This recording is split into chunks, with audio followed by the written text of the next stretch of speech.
마가복음 11장으로 들어가면은 이제 1절을 보면은 예수님께서 예루살렘 가까이 이제 입성을 하십니다. 그래서 이제 제자들 둘을 먼저 보내면서 어디에 나귀 새끼가 있으니까 그 나귀 새끼를 가서 좀 빌려와라.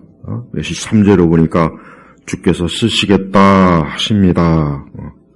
제자들이 이렇게 하니까 그러면 그가 즉시 그것을 여기로 보내줄 것이다. 그러니까 누군지는 모르지만 하여튼 주님께서 미리 말씀을 하셨는지 어떤지는 모르겠어요. 그렇지만 주께서 쓰시겠다 하십니다. 근데 보면은 진짜 5절에 보니까 어떤 이가 이 나귀 새끼가 있는데 당신들이 그 나귀 새끼를 불어서 무엇을 하려고 하느냐 하니까 뭐라 합니까? 예수님이 하신 말씀 그대로 하니까 그들이 허락하였다 그랬어요. 주께서 쓰시겠다. 그래요. 우리는 하나님께서 우리로 하여금 우리에게 무언가를 구하거나 우리에게 무언가를 요구할 때 우리는 즉시 주님 앞에 내줘야 돼요. 내드려야 돼요. 그게 하나님 앞에 순종하는 겁니다. 우리 주님은 이렇게 지금도 예수님이 이 땅에 계셨을 때나 지금도 그렇고 앞으로도 그렇고 주님은 주를 위해서 무언가를 특별히 무언가를 주를 위해서 요구하는 그런 일들이 지금도 있어요. 그러니까 어떤 사람은 이런 하나님의 그 성령의 어떤 감화 감동을 잘 받고 주께서 쓰시겠다 하면은 기꺼이 주님 앞에 헌신해야 돼요.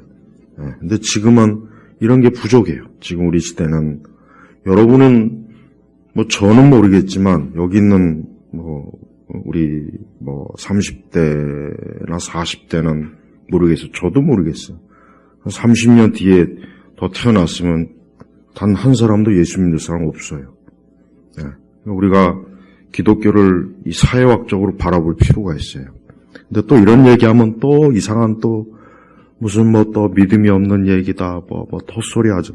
그러니까 내가 그런 얘기는 좀 안 하고 싶은데 기독교를 사회학적으로 바라볼 필요가 있어요. 이게 뭔 얘기냐면 하나님은 모든 시대와 상황을 하나님의 뜻 가운데 만드시는 거예요. 그걸 알아야 돼요. 그러니까 하나님은 하나님의 일을 할 때 하나님이 필요로 하는 것, 하나님이 원하시는 것, 하나님의 계획과 목적을 이루기 위해서 모든 걸 다 조성하시는 거예요. 근데 그거에 비하면은 이제 거기에 이제 이렇게 딱 대비하면 그러니까 우리 시대는 이제 기독교가 끝물이에요. 끝물. 그걸 알아야 돼요. 그러니까 행여라도 기독교가 이제 다시 한국에서 부흥하겠지.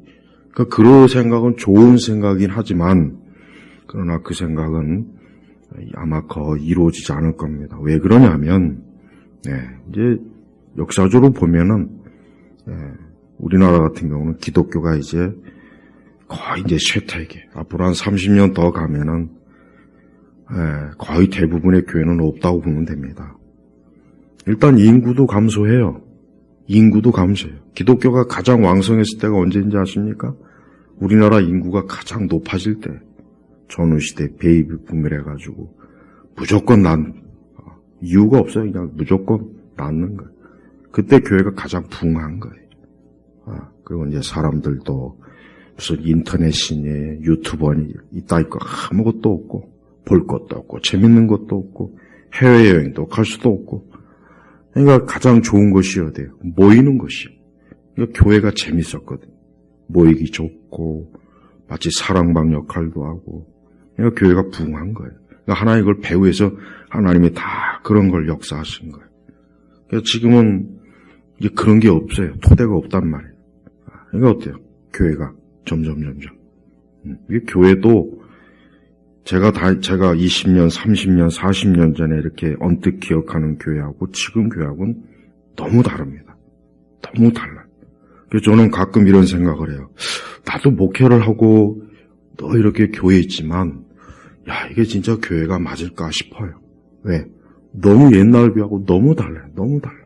성도들도 다르고 목회자도 다르고 그러니까 우리 주님과의 그 어떤 사랑과 헌신의 이런 모습들이 지금은 거의 없어요. 주님이 쓰겠다 해도 싫습니다. 이거 내 거예요. 다 이래요. 그 옛날 성도들은 주님이 쓰시겠다 하면 주여 기꺼이 그 집도 바치고 여러분 그게 좀 이상하게 들립니까? 그게 이상하게 들리면은 그거는 옛날 교회를 모르니까 그러는 거예요. 그러니까 우리는 주님이 뭘 쓰시겠다 하면은 주님께 드려야 돼. 나 자신도 드리고 모든 걸 드릴 줄 알아야 돼. 주님은 그걸 원하는 거예요.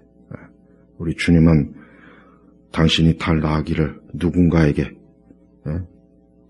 말해 두었던지 어쨌든 가서 내가 쓸 테니까 달라 그래라 하니까 기꺼이 또 그 사람은 내주는 거예요. 여러분 나귀가 그 당시 예수님 당시 얼마나 그게 값비싼 줄 압니까? 오늘날로 얘기하면은 고급 중형차 이상 가는 거예요. 그걸로 내준다는 게 쉽습니까? 쉽지가 않은 거예요. 그냥 뭐 나귀 새끼니까 형편없이 보이는다고 생각할 수도 있어요. 우리 시대는. 그러나 그 당시는 아니에요. 또 예수님이 나귀 타신 것을 자꾸 예수님의 겸손의 표시로 자꾸 얘기하더라고요. 그러니까 그것도 잘못 알고 있는 거예요. 예수님이 나귀를 탄 건 왕권의 상징이에요. 겸손하고는 아무 상관이 없어요. 오히려 반대로 예수님이 왕권이에요. 왕권. 구약시대 보십시오. 구약시대 왕들이 등극할 때 뭘 탑니까? 나귀를 탑니다. 말을 타는 게 아니에요. 군말을 타는 게 아니에요. 나귀요, 나귀. 그러니까 예수님이 지금 나귀를 타시고 여기 보니까 나귀를 타시고 이제 8절에 보니까 많은 이들이 자신들의 겉옷을 길에 깔았으며 다른 이들은 들에서 꺾인 잎에 무성한 나뭇가지를 길에 깔았다 하면서 호산나 복되다 주님의 이름으로 오시는 분이시여 복되다 다가오는 우리 조상의 다윗의 나라여 가장 높은 곳에서 호산나. 그러니까 호산나라는 말 뜻 자체는 구원하소서죠. 자, 이 말씀이 뭐예요? 이스라엘 백성들은 예수님의 나귀를 타고 들어오는 그 장면을 보면서 뭘 생각했습니까? 다윗이에요. 또 솔로몬이에요. 늠름한 왕의 권세를 가지고 왕의 자리로 등극하는 것. 그걸 딱 연상한 거예요. 그러니까 예수님은 뭡니까? 예수님은 그 직분, 세 직분 중에 하나가 뭐예요? 왕권이에요, 왕권. 왕이란 말이에요. 그러니까 이스라엘과 유다의 진정한 왕은 누굽니까? 예수님이에요. 그러니까 구약 성경에서 다윗을 비롯해서 사울 뭐 어쩌고 저쩌고 많은 왕들이 나오지만 그들은 예수님의 신하예요, 신하란 말이에요.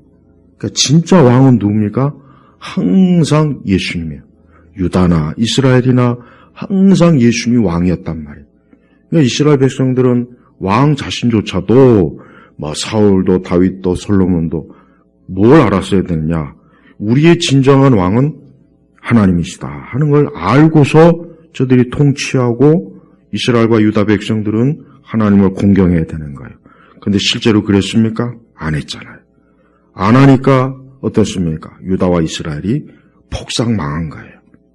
오늘 우리 성도들도 예수님이 나의 왕이 돼야 돼요. 예수님이 나의 왕이에요. 나의 구원자예요. 예수님이 내 모든 인생과 삶의 주인이요, 왕이요, 통치자예요. 그거를 확실히 믿고 예수님을 그렇게 모시고 섬기지 않는 사람은 그 인생은 그냥 무너지는 거예요. 형편없이 무너지는 거예요. 아무 쓸모가 없어요. 하나님 믿지 않는 세상 사람들이 문제가 뭡니까? 바로 왕 대신 예수님을 모시지 않은 거예요. 그분을 나의 왕으로, 호산나, 구원자로, 그분을 나의 목자로, 그분을 나의 통치자로, 나의 주인으로 모시지 않기 때문에 결국 수많은 인생들이 멸망하는 거란 말이에요. 그러니까 예수님께서 왜 나귀를 타고 왜 예루살렘에 왜 입성하십니까? 내가 바로 너희들의 왕이다. 와. 지금 그 당시에 유다를 총치하는 그런 왕들이 아니다. 그래서 그 당시에 하나님의 백성, 그 유대인들에게 예수님이 내가 너희들의 진정한 왕이다. 그래서 나귀를 탄 이유가 뭐냐? 왕의 신분을 드러내는 거예요. 이걸 근데 자꾸 이거를 겸손으로 얘기하더라고요. 예수님이 나귀를 타신 겸손함. 그거는 그 유대인의 그걸 모르니까, 유대 문화를 모르니까 그런 거예요. 겸손하고는 아무 상관없습니다. 예수님은 지금 겸손하기 때문에 나귀를 탄 게 아니라 내가 왕이기 때문에 타는 거야. 내가 왕이다. 내가 너희들의 왕이다. 내가 다윗과 솔로몬보다 더 위대한 왕이다. 그러니까 벌써 이스라엘 백성들도 알지 않습니까? 예수님이 나귀를 타셨구나. 야, 저분이야말로 그러니까 우리 조상 다윗의 나라에 가장 높은 곳에서 호산나.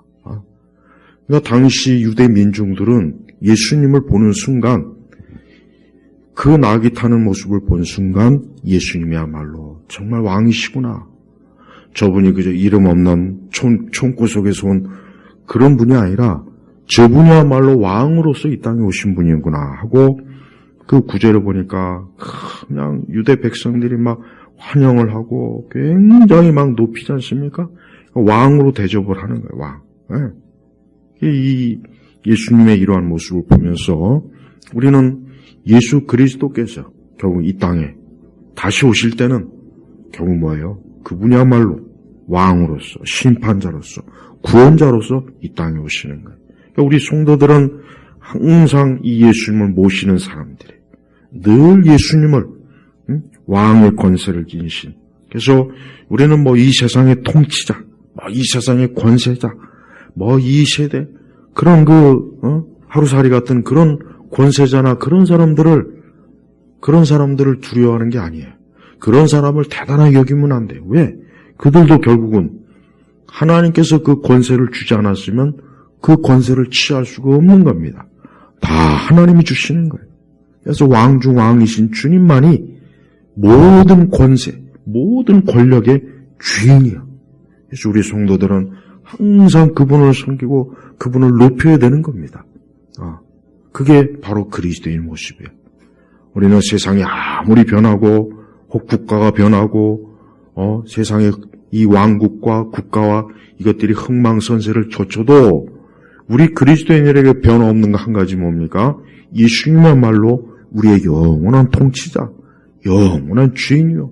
그분의 권력과 권세는 세세 무궁토록 갈 것이다 하는 확고한 마음을 가지고 하나님 앞에 사는 거예요.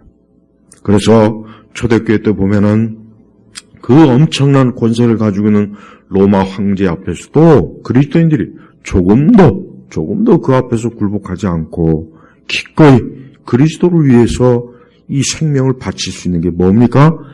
그 황제, 그 엄청난 이 땅의 권세를 가지고 황제였지만 그자도 예수님 앞에 아무런 그저 예수님 앞에 보잘것없는 권세를 부여받은, 잠깐 권세를 부여받은 그런 존재밖에 아니라는 걸 아는 거예요.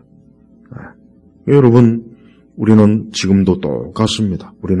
우리가 살고 있는 이 세상이 제 아무리 세상 권세, 세상 능력, 이 땅의 엄청난 것들을 막 이렇게 자랑해도 우리는 그것이 보잘것없어요. 별거 아니에요. 하나님 나라의 이 권세, 나중에 예수님이 세상을 통치할 때 그 나라, 그 하나님의 나라, 그 영원한 왕국에 들어갈 우리들은 이 세상 왕국 같은 것은 그냥 가볍게 별것도 아닌 게 저렇게 요란 떨고 있냐, 이 정도로 사실은 돼야 되는 거예요. 근데 그렇지가 않아요. 이번에 이렇게 코로나 어쩌고 저쩌고 떠들 때 이것이 사실이든 아니든 간에 교회가 너무 초라해요. 교회가 너무 초라해. 찍소리 못하고 어디서 저 거지 같은 자가 교회를 그렇게 막 핍박하고 예배를 드리기 못하게 한다고 또 그거를 고지것대로 그냥 겁이 나가지고 아직도 보니까 저 규모가 큰 교회들은 막 자리 끼어서 앉더라고요. 어떤 교회들은 그렇게 해서 굳이 뭘 그렇게 또 살려고 할까? 빨리 그냥 죽어버리지 그냥. 그럴 바에는 교회가 너무 초라해요. 너무 초라해. 하나님을 믿고 왕 중 왕 대신 그리스도를 믿는다고 그렇게 평소에 그렇게 오두방정을 떨더니만 막상 또 이런 때가 오니까 그냥 쥐새끼처럼 다 숨어가지고 겁쟁이가 돼가지고 차라리 교회 문 닫는 게 나아요. 그럴 바에는. 우리는 교회 문 닫겠다. 왜 그렇게 못합니까? 일제시대 때 보면은 그 숭실대학교 그 전신 그 학교가 선교사들이 학교 폐쇄해버렸어요. 학교에서 신사참배 안 하면 학교 문 닫겠다니까 폐쇄해버렸단 말이에요. 그게 맞는 거예요. 신사참배하면서 기독교 대학이라고 그 당시 선교사들이 얼마나 용기가 있어요. 근데 지금 보면은 예배 드리지 말라 하니까 그냥 얼마나 그건 또 잘 따르는지 우리 교회는 방역을 잘해요 하고 또 지랄하고 또 난 우리 교회도 만약에 더 끝까지 예배 어쩌고 하면 난 그때 그냥 교회 문 닫으려고 그랬어요. 사실은 닫아버리자. 다음에 또 개척하면 되지. 넣어가지고 예배도 못 드리고 자리 뛰어앉기 지랄하고 나도 설교도 하기 힘들고 그러면은 무슨 마스크 뜨고 어떤 목사는 또 마스크 쓰고 설교하고 있어요. 그게 뭡니까? 흉측하게. 다 죽어난 병자 새끼가 강단에 올라가지고 설교하는 것도 아니고. 제가 좀 말을 심하게 했는지 모르겠지만 나는 가만히 생각하면 아니 그렇게 수천 수만 명 모인다 개지랄 떨고 내가 욕을 했네 진짜 정말 심한 욕했네. 무슨 다니엘 기도가 어쩌고 저쩌고 코로나도 오니까 싹 사라져버려서 싹 사라져버렸어요. 요즘 또 난리더만 요즘 또 창피한 줄 알아야지. 차라리 이번에 만약에 정부에서 그래? 우리 교회 문 싹 닫아버리겠다. 네 다음 선거 때 두고 보자. 이 한마디만 했으면 끝나는 거예요. 그러면 이제 더 이상 교회 왜 그렇게 못하냐. 그냥 예배당 안에서만 천지와 만물을 지으신 어쩌고 저쩌고. 그러니까 우리 성도들은 성경에 있는 말씀만 가지고 그 안에서만 어쩌고 저쩌고 하지 말고 진짜 예수님이 우리의 왕이시고 우리의 주인이신가 정말 예수 그리스도께서 그걸 맨날 찬양이라 하면서 떠들어대지 말고 그러니까 확실히 현대 교회는 이 종교라고 하는 게 그저 하나의 노름이에요. 노름. 종교가 노름이에요. 그러니까 사회학자들이 정말 잘 분석을 해요. 그거 보면 아주 종교는 하나의 노름이에요. 노름. 과거에는 종교는 생명이에요. 그러나 지금은 종교는 놀이요. 놀이란 말이에요. 그냥. 그러니까 놀이는 심각한 게 아니에요.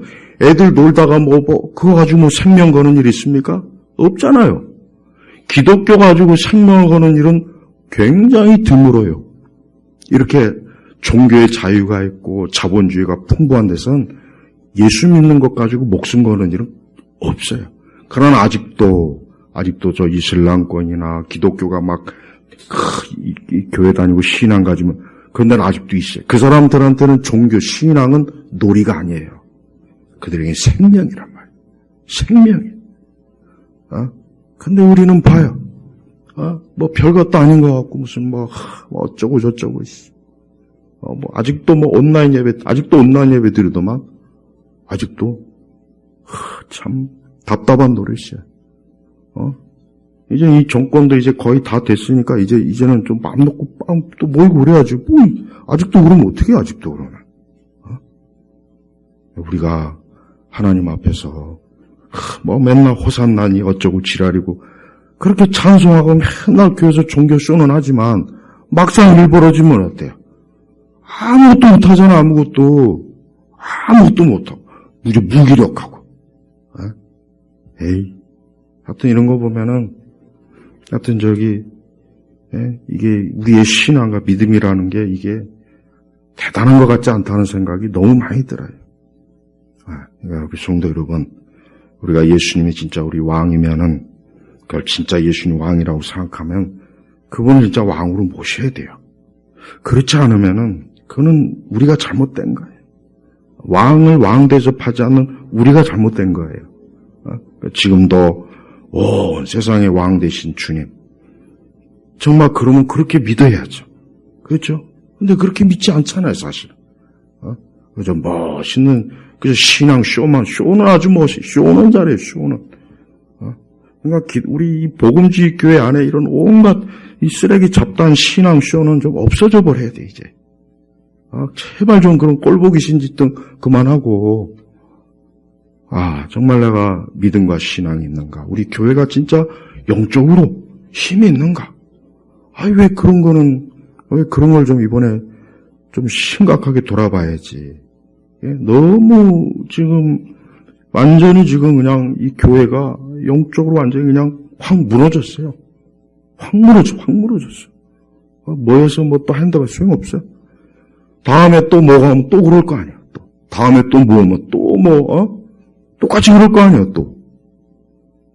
그거는 내가 볼 때는 기독교 신앙이 아니에요. 자, 예수님께서는 참 자기 백성들의 환영과 환호를 받고 참 예루살렘 성전으로 들어갔어요. 그래서 이제 성전을 한번 돌아본 거예요. 돌아보시고 13절부터 보면은 무화과 나무를 보셨는데 예수님 무화과 나무를 좀 이렇게 혹시라도 시장 가셔서 무화과 뭘 좀 먹을까 했는데 보니까 이게 또 이 무화과 나무가 이게 또 변태나무네 또 열매가 없는 거예요, 열매가. 근데 한 가지 중요한 것은 사실 무화과 때가 아니에요. 그러니까 무화과 때가 아니니까 무화과 열매가 없는 건 당연한데 근데 왜 예수님께서 왜 이렇게 또 억지를 부리시는가 좀 이상하지 않겠어요? 이게 뭡니까? 예수님이 지금 무화과 나무를 자체를 가지고 얘기하는 게 아니라 지금 성전을 한번 둘러봤죠? 그러고서 그 이튿날 무화과 나무를 보신 거예요. 그 성전에 문제가 있는 거예요. 그 당시의 성전이 굉장히 화려해요. 도매다 황금칠을 했고 엄청난 돈을 많이 들여서 오랜 동안 성전을 지었단 말이에요. 그러니까 제자들도 자랑했잖아요. 예수님 저 성전 얼마나 되게 대단한지 보시라고.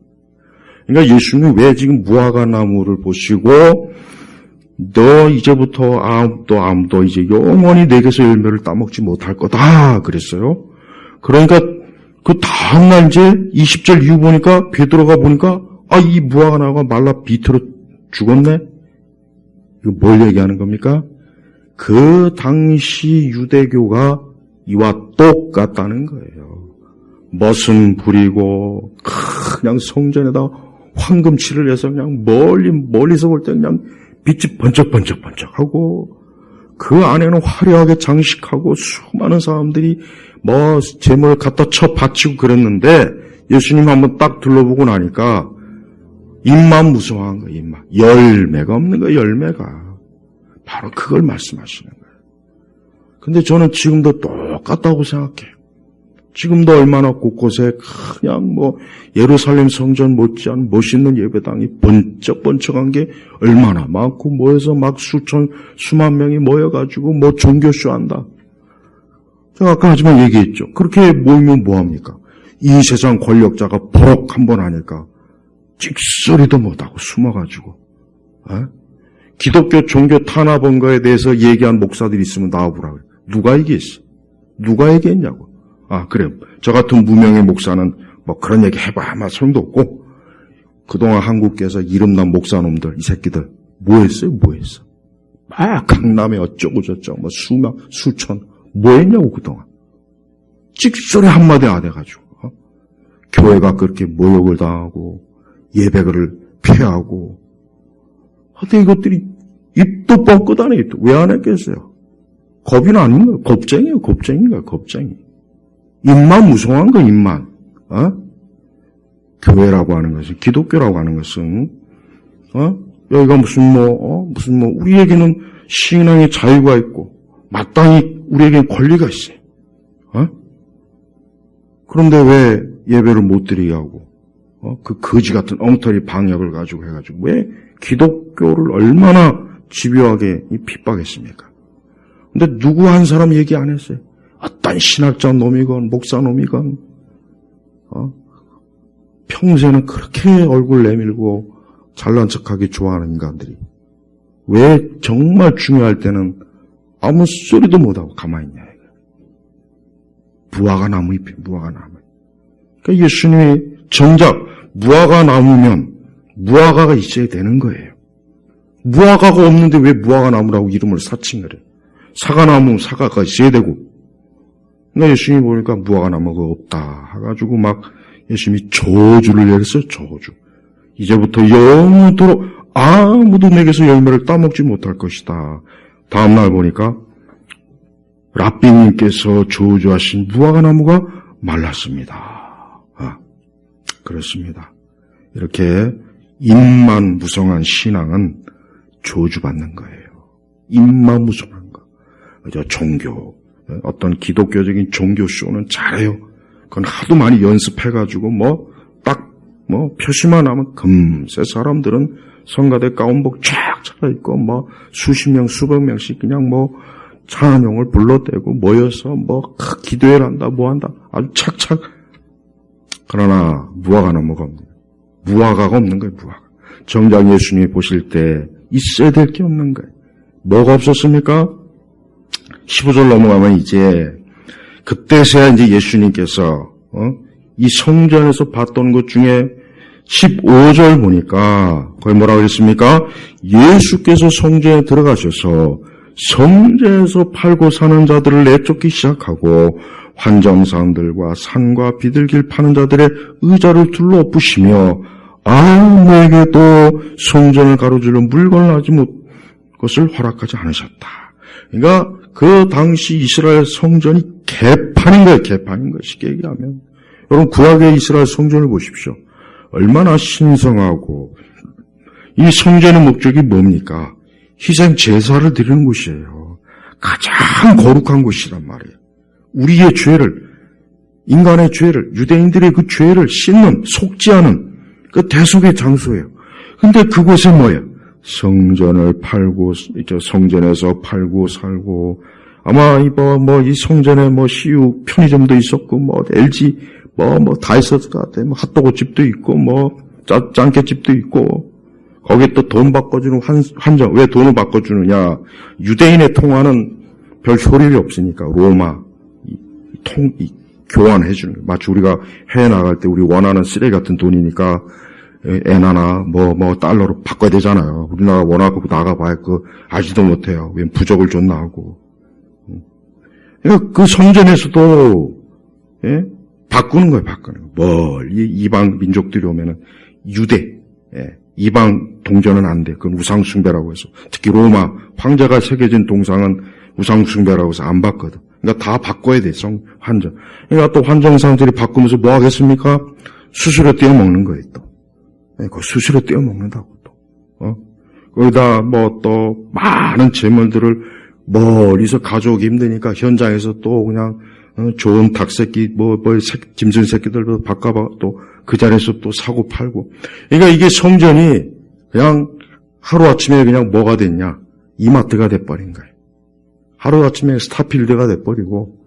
그러니까 예수님 모실 때, 아니, 이곳은 하나님을 예배하고, 기도하고, 하나님을 무엇보다도 거룩한 희생제물을 드리는 곳인데, 이것들이 언제부턴가 실용주의로 다 바뀐 거예요, 실용주의. 편하게. 우리 좀 편안해보자. 성전에 그 짐승 새끼 끌고 오는 것도 피곤하고, 돈도 피곤하고, 다 피곤하니까 좀 편하게 해보자. 그러니까 즉석에서 그냥 서비스 요원들이 싹 장사꾼들이 들어와서 아주 일사천리로 어때요? 성전에서 제사하는데 아무런 불편함이 없는 거예요. 예수님은 그걸 보시고 얼마나 화가 나셨는지 그냥 의자를 둘러엎으시고, 여러분 상상해 갑니까? 우리 예수님은 온유하신 분이고 사랑이 많으신 분이라고 항상 그렇게 들었던 분들은 그 성전에서 예수님이 얼마나 그냥 막 난동을, 지금 같으면 아마 경찰차 10대 와가지고 예수님 아마 현장에서 폭력 하여튼 잡아갔을 거예요. 봐요. 이 성전의 주인이 누구예요? 예수님이에요. 예수님은 당신의 집이 더럽혀지는 걸 참을 수가 없는 거예요. 근데 지금 우리 시대 예배 교회가 똑같지 않습니까? 얼마나 서비스 좋고 편의 좋고 만사가 이게 지금 우리 교회를 얘기하는 거예요. 우리 시대 교회를. 옛날 교회라고 생각하지 마세요. 그러면서 예수님이 뭐라 했어요? 내 집은 만민의 기도하는 집이다. 이게 참 중요합니다. 내 집은 만민이 기도하는 집이다. 근데 너희들이 강도들의 소굴로 만들었구나. 예수님이 얼마나 그 심령의 탄식과 거룩한 분노가 계셨으면 그냥 그 성전에서 그냥 아주 그 장사하는 장사꾼들과 온갖 그 서비스 요원들 그 온갖 그 안에서 그 성전에서 자기 이익을 취하는 자들을 다 내쫓은 거예요. 그리고 여기에는 이 대제사장들과 서기관들이 이권이 있어요. 분명히 대제사장과 서기관들은 오늘날처럼 좋은 몫에 자리 잡아주고 뒤에서 분명히 수수료 떼어먹었을 거예요. 야, 나한테 얼마씩 주면 내가 이번 달에 좋은 자리에 내가 성전에서 가장 좋은 곳. 틀림없다고요. 틀림없어요. 그러니까 18절 보니까 대제사장과 서기관들이 벌써 어때요? 아니 저 예수란 게 저게 우리의 이익을 해치네. 저거 안 되겠구나. 저 죽여야 되겠구나. 저걸 어떻게 죽일까? 벌써부터 궁리한 거예요. 벌써부터. 그러니까 벌써 이미 유대교는 이미 벌써 죽은 거예요. 이미 유대교는 뭐예요? 이미 영적으로 다 죽었고 유대교라고 하는 게 하나의 껍데기. 장사하고 돈 벌고 제사장들은 이익 취하고 서로 그저 주고받고 좋은 관계, 카르텔이 형성이 된 거예요. 그러나 우리 한 예수님의 눈은 속일 수가 없었어요. 예수님은 그걸 다 본 거예요. 다 아신 거예요. 이것들이 내 아버지의 집에다가 이런 더럽고 추하고 악하고 인간의 모든 욕망을 다 끌어다가 더럽히는구나. 예수님이 한 거예요. 그러면서 예수님이 뭡니까? 내 집은 만민의 기도하는 집이다. 이게 가장 이 기도라고 하는 것은 뭐예요? 하나님을 경외하고 하나님에게 절대적으로. 오늘 우리가 사는 지금 세상도 똑같습니다. 성도들은, 교인들은 기도하지 않고 그냥 신앙이라고 하는 것을 그저 자기 이익을 위해서 그저 주고받는 거래로 알고 있고 주를 위해서 절대적인 충성과 헌신은 아예 꿈도 꾸지 않고 기도의 희생도 없고 그러니 예수님 당시의 성전이나 지금 오늘 우리 교회나 다를 게 뭐가 있습니까? 내가 볼 땐 똑같아요. 전혀 바뀌지 않았어요. 오늘 우리 주님이 이 땅에 다시 오신다고 해서 우리 주님의 가장 아름다운 예배당, 가장 교인이 많고 가장 멋있게 예수님이 거기 가서 편안하게 앉아 계실 수가 있을까 생각해요? 그렇지 않을 거예요. 물론 단지 그런 외적인 것만이 아니에요. 작은 교회라고 순수할 수는 없어요. 교회가 작고 교인이 적다고 순수한 게 아니에요. 천만에 오히려 더 문제가 많아요. 사실 어떻게 보면 어떤 면에서는 중요한 것은 우리가 그 하나님을 우리가 믿는 그 주님을 얼마나 공경하고 섬기며 그분에게 기도하며 주를 영화롭게 하고 그런 이 기도한다고 하는 것은 뭡니까? 그것은 절대적으로 우리 주님만 바라보는 거예요. 주님 안에 사는 거예요. 주님을 영화롭게 하고 우리가 기도함으로 또 우리 자신이 거룩하고 경건하며 하나님에게 소망을 두는 게 이게 기도예요. 기도. 그러니까 기도한다는 것은 그냥 내가 주님께 필요하고 구한 그 차원보다 더 높습니다. 기도를 잘하는 사람의 특징은 다른 게 아니에요. 모든 소망을 주님께 둔 사람 기도를 잘하게 돼 있어요. 그러나 모든 소망을 주님께 안 둔 사람 기도 절대 안 합니다. 물론 하겠죠. 자기 이익이 있을 땐 하는 거예요. 그저 필요나 구하고 그러나 진짜 주님께 소망을 둔 자는 기도하게 돼 있어요. 그런 모든 소망이 주님에게 있기 때문에 기도를 안 할 수가 없어요. 밤낮으로 주님을 찾지 않을 수가 없는 거예요. 그런데 예수님 당시의 성전에 그런 참된 이스라엘이 없다는 겁니다. 없는 거예요. 전부가 다 성전에서 이익을 취하려고 제사장이나 서기관이나 똑같고 그러니 우리 주님 볼 때 이게 얼마나 분노가 일어나는 아니겠습니까? 우리도 이걸 알아요. 우리 예수님을 이해를 해야 돼. 이걸 이해 못하면 안 돼요. 얼마나 우리 주님 보실 때 탄식하겠습니까? 지금도 똑같아요. 지금 우리 시대도 다를 게 없어요. 목회자 청빙하는데 돈이 오가고 그냥 예배당을 사고 팔고 뭐 하고 그보다 더한 것도 많습니다. 그러니까 사실 예수님 당시 이때나 지금 우리가 살고 있는 우리 시대나 기도하는 집으로서의 그 거룩한 그 하나님의 집은 많이 상실이 된 거예요. 우리 주님은 제자들에게 뭐라고 했냐? 이 12절에 보니까 하나님을 믿어라. 하나님 믿어라. 그러니까 우리 주님은 제자들이 하나님이 얼마나 뭘 하실 수 있는지에 대한 믿음이 아직도 부족하다는 걸 알았어요. 우리 주님이 내게서 열매를 따먹지 못할 것이다. 부하가 나무 이 말을 아마 건성으로 들은 것 같아요. 건성. 근데 베드로가 문득 생각이 났는데 진짜 이게 저주받았네 이거. 우리 주님이 말씀하신 것은 다 믿어야 돼요. 여러분 성경에 있는 말씀은 다 믿어야 됩니다. 건성으로 듣지 마세요. 건성으로 절대로 듣지 마세요. 제자들이 바로 예수님의 어떻게 보면 하찮은 말 같은데 안 믿었던 거야 아마. 그러니까 예수님은 하나님을 믿어라. 하나님 믿어라. 우리가 가장 잘해야 될 게 뭡니까? 하나님을 믿는 걸 가장 잘해야 돼요. 우리 그리스도인은 하여튼 죽으나 사나 어떠한 형편에 있든지 어디에 있든 어떤 때이든 간에 하나님 믿는 게 가장 중요한 겁니다. 하나님 믿는 게 정말 중요한 거예요. 모든 일 하나님 믿어야 돼요. 우리의 모든 일에 대해서 하나님 믿어야 돼요. 하나님 말씀을 믿어야 돼요. 하나님이 하시는 일을 믿어야 돼요. 의심하지 말아요. 이 세대는 벌써 이미 믿음이 다 지나갔어요.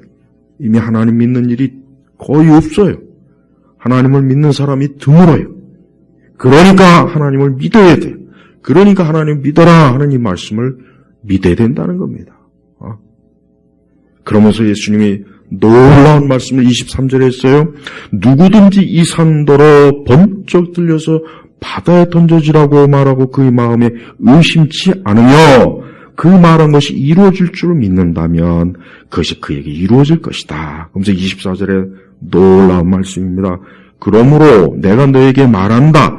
너희가 기도하고 구하는 것은 무엇이든지 너희가 받은 줄로 믿어라. 그러면 너에게 이루어질 것이다.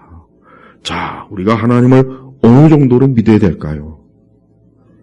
아주 풍성하게 믿어야 되고 아주 극단적으로 또 믿을 필요가 있어요. 그때 지금은 믿음을 조롱하는 시대예요. 지금은 이 종교적 믿음을 조롱합니다. 이 세상 지식인들이 쓴 책들을 보면은 이 종교적 믿음을 조롱해요. 비웃어요. 비웃고 조롱하고 또 뭡니까? 그냥 그래 너는 그렇게 믿다가 죽어라. 그러나 그 믿음을 나에게는 강요하지 말아라. 그 믿음이 굉장히 사적 영역으로 딱 이 경계선을 쳐버렸어요. 그러니까 내 믿음을 회사에서 나타내면 안 돼요. 내 믿음을 그걸 얘기하면 안 되는 거예요. 그런 암묵적인 그렇게 돼버렸어요. 그러니까 우리 그리스도인들이 믿음을 드러내질 않아요. 자기 믿음을 숨겨요. 교회 와서는 온갖 오두방정 다 떨면서 이상한 옷 입고 춤추고 노래하고 별짓 따면서 회사 사무실 가서는 전혀 믿음이 없는 사람. 자기는 기독교하고는 아무 상관이 없는 것으로 얼마나 그렇게 또 행세를 또 잘하는지. 그건 잘못된 거예요. 우리는 어디 있으나 우리의 믿음을 단호하게 드러내야 돼요. 그리고 여러분이 믿음이 없으면 그 믿음이 없는 걸 죄로 여겨야 돼요.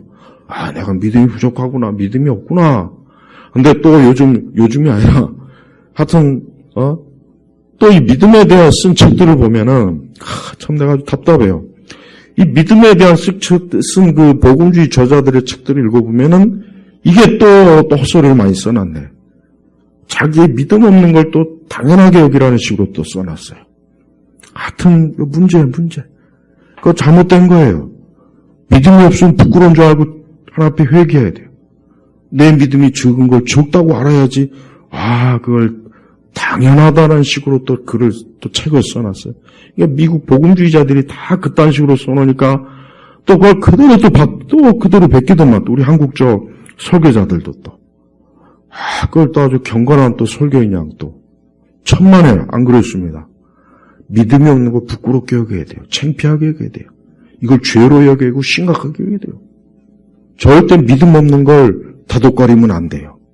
믿음 없는 걸 그걸 옹호해주면 안 된다고, 옹호해주면. 근데 자꾸 다 옹호해버려, 옹호해. 그 책에서나. 그러니까 이게 큰 문제예요.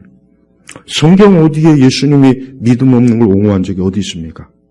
단 한 군데도 없어요, 한 군데도. 근데 이 미국 복음주의 쓰레기들이, 믿음 없는 걸 자꾸 옹호해주고, 굉장히 아주 경건한 어투로 합리화하고 정당하냐. 또 그런 걸 쳐읽고 와가지고 또 설교 시간에 언뜻 들으면 굉장히 고상하고 수준 높은 설교 같지만 천만에요. 믿음이 없으면 죽는 거예요. 믿어야 돼요. 우리 예수 말씀만 보세요. 아니 어떻게 이 산더러 번쩍 들려서 바다 던져져라. 이게 얼마나 대단한 겁니까? 예수님이 하신 말씀의 핵심이 뭐냐면 너희가 하나님을 확고하게 믿으라는 뜻이에요. 확고하게 믿으라. 믿으려면 확고하게 믿으라. 이상하게 믿음도 없는 그런 짓 하지 말아라. 그걸 지금 예수님이 은연중에 가르쳐 주는 거란 말이에요. 그러면서 너희가 기도하고 구하는 것은 무엇이든 너희가 받은 줄로 믿어라. 그러면 너에게 이루어질 것이다. 그러니까 이만큼 예수님께서는 우리가 기도하고 믿는 거에 대해서 확실하게 우리 주님께서, 우리 하나님 아버지께서 응답하신다는 명확한 확증을 주신 거예요. 그러니까 성도들은 무조건 믿어야 돼요. 무조건 믿는 거예요. 이유가 없어요. 우리의 믿음을 굳건하게, 강하게, 담대하게. 우리가 설령 그런 것에서 실패하고 부족해도 괜찮아요. 자꾸 믿어야 돼요. 자꾸 믿고 믿음이 커지고 담대하고 자꾸 그래야 됩니다. 절대 믿음이 없거나 믿음이 약한 것을 합리화하지 마세요. 자기 스스로 합리화하지 마시라고. 내가 아직도 믿음이 부족하구나.